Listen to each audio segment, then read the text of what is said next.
All right, thanks for your time today, and welcome to this crucial and timely talk that is the unseen war. I stand here today not in a spirit of hatred, but in a spirit of sober vigilance.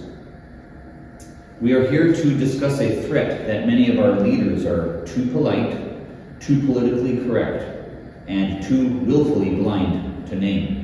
It is a threat that does not always arrive with the blast of a bomb or a roar of a fighter jet, but with the quiet, patient, and relentless march of an ideology that believes in its own divine right to rule the world.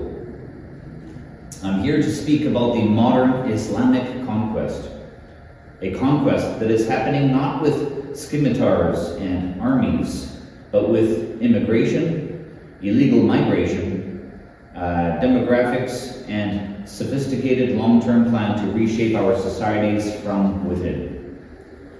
This is not a theory, it is a documented strategy, and we are witnessing its implementation in our cities, our universities, and our very laws. To understand this present, we first must look to the past. For the narrative, we are often told that Islam is a religion of peace that was only ever spread by trade, is a dangerous half-truth that obscures a much more aggressive reality.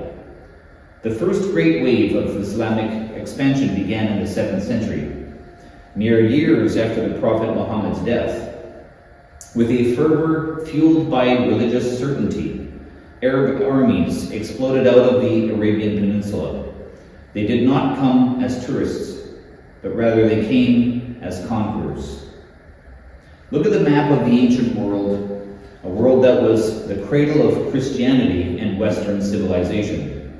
The lands of the Byzantine Empire, the heartland of early Christianity, Anatolia, Syria, Egypt, North Africa, were systematically subjugated.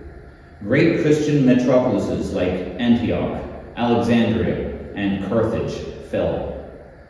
The armies surged westward, conquering the Visigothic Christian kingdom of Spain, and only being halted in the heart of France by Charles Martel at the Battle of Tours in 732. They pushed eastward, swallowing the Zoroastrian Persian Empire and deep into the Indian subcontinent.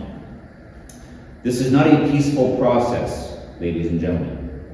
It was a military conquest, often followed by the slow but steady Islamization of the population. The vibrant Christian communities of North Africa and the Levant, once the very bedrock of the early church, were reduced to persecuted minorities through the pressures of the dhimmi system, which is a state of a second-class citizenship, punitive taxes, and social subjugation. The great city of Constantinople, the bastion of Christendom, for 1,000 years, finally fell to the Ottoman Turks in 1453. Its majestic Hagia Sophia transformed from a cathedral into a mosque. Let us be clear about the historical record. Turkey, Syria, Lebanon, Palestine, Egypt, these were the foundational lands of Christianity. North Africa, like Morocco, Algeria, Tunisia, Libya, was the home to some of the most influential church fathers, like St. Augustine. They are now overwhelmingly Islamic. The same story echoes in Sudan and across vast swaths of Africa and Asia. The conquest was real, and its legacy is written on the map in the vanished crosses and silenced church bells.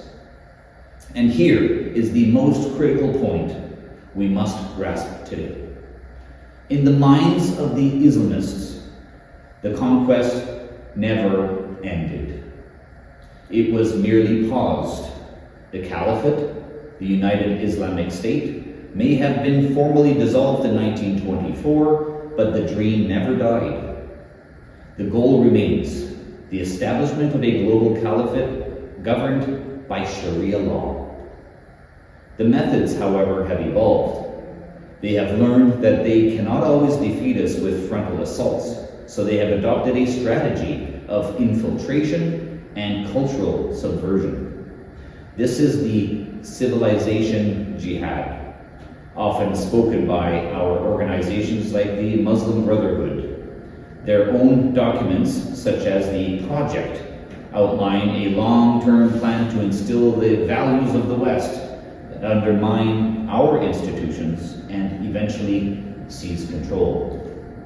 They are executing this plan with chilling efficiency, and they are doing it through three primary avenues: legal immigration, illegal migration, and the refugee system. They are not coming to become one of us. Large, unassimilated enclaves are forming across the Western world, not with the intention of integrating, no, but of replicating the societies they left behind, often with values fundamentally at odds with our own. We need only look at the evidence on the ground. So let's look at a few. In Malmo, Sweden, what was once a peaceful Scandinavian city has been transformed. Certain areas are now no-go zones for police and emergency services. Gang violence and grenade attacks have become commonplace. The once dominant Swedish culture has receded, and the parallel society has emerged where Sharia law often holds more sway than the Swedish Constitution. Native Swedes are becoming strangers in their own neighborhoods. In Dearborn, Michigan, in the US, we see one of the largest Muslim populations in the United States. While many individuals are law-abiding, the public space has been profoundly altered. The city government has been influenced by Islamist groups. Public schools celebrate Islamic holidays while sidelining our own traditions. There is an intense social pressure that enforces Islamic norms, creating a de facto separate society within America's borders. And yet another, in Birmingham, England, the city is now home to large areas that are overwhelmingly Muslim. The famous Trojan Horse scandal revealed a concerted effort by Islamists to take over school governing boards and impose a conservative Islamic agenda on the curriculum, segregating boys and girls and removing Western subjects. The call to prayer echoes through the streets where English is a second language and the Union Jack is a foreign flag. These are not isolated incidents, they are beachheads. They are the direct result of a deliberate, patient strategy. And how is this being facilitated? Well, through our own institutions, which have been hijacked and weaponized against us. Our student unions. On campuses across the West, Islamist groups, often masquerading as Palestinian solidarity movements, whip up anti-Western hatred. They silence Jewish students, yes, and any voice that dares to criticize Islamism. They are not interested in dialogue.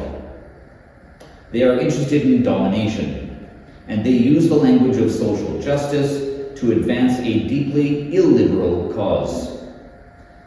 Another, our civil society organizations, a network of so-called Muslim charities and educational institutes and welfare organizations serve as fronts for the global Islamist movement. They provide funding, legitimacy, and a platform.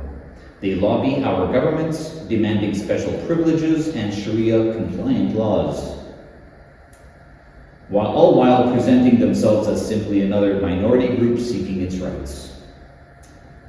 And yet, finally, our liberal allies. Perhaps the most tragic element of this entire situation is the willing complicity of our liberal and progressive movements, blinded by a misguided sense of multiculturalism and a hatred for their own civilization, it seems. They have become a useful idiot for the Islamist cause. They attack anyone who raises the alarm as Islamophobic or racist, providing the ultimate shield for this encroachment.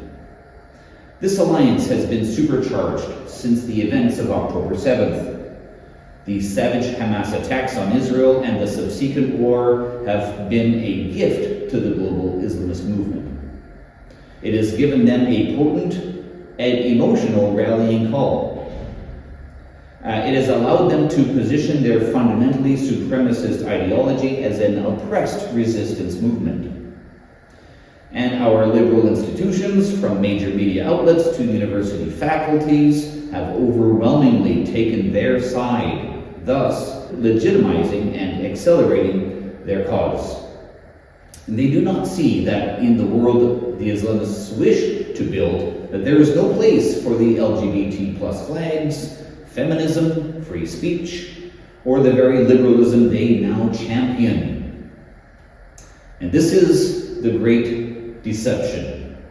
They present themselves as the victims, but their end game is to be the victors.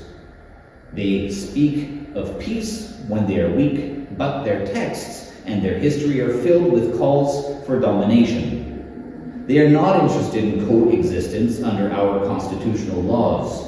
They are interested in implementing their own divine law, Shariah. Shariah is not simply a personal moral code, okay?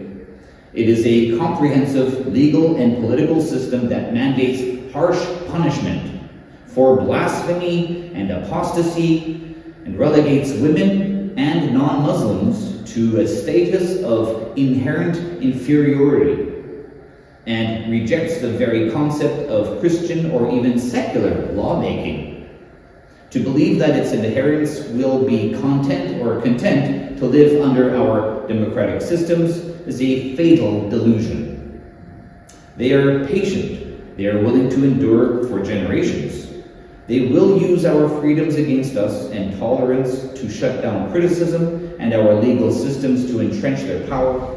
They are playing the long game, while we are distracted by the next news cycle. So, what is to be done? We first must need to break the taboo. We must have the courage to name the threat. We must reject the label of Islamophobia. When we are simply describing the political ideology of Islamism, we must first draw a clear distinction between the individual, the peaceful Muslim neighbor, and the political movement that seeks to overthrow our very way of life.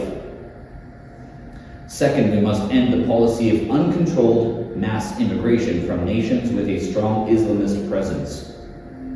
We have a right and a duty to defend our borders and our cultural cohesion. Immigration must be based on assimilation, not colonization. Third, we must demand transparency and scrutiny for all organizations operating in our countries.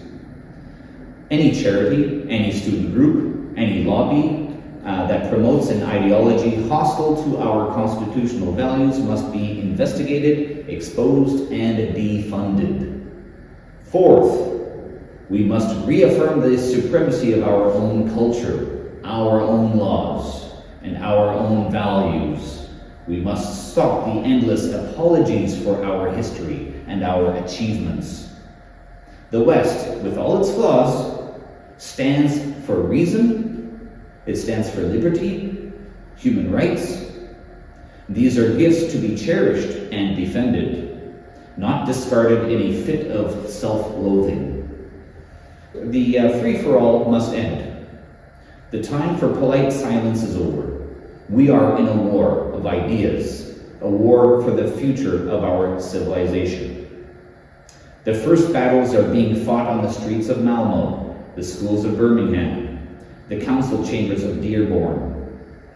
If we do not wake up now, if we continue to surrender our sovereignty, our identity, and our courage to the false gods of tolerance and political correctness, then we will awake one day to find that the country we knew is gone, replaced by a patchwork of enclaves, loyal to a foreign law and a global caliphate.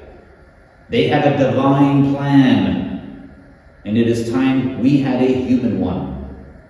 a plan of vigilance, of courage, and of an unshakable will to preserve the free, enlightened, and truly tolerant civilization that our ancestors bequeathed to us. So the choice at this moment is still ours. But the clock is ticking. So let us not fail in our duty. Thank you very much.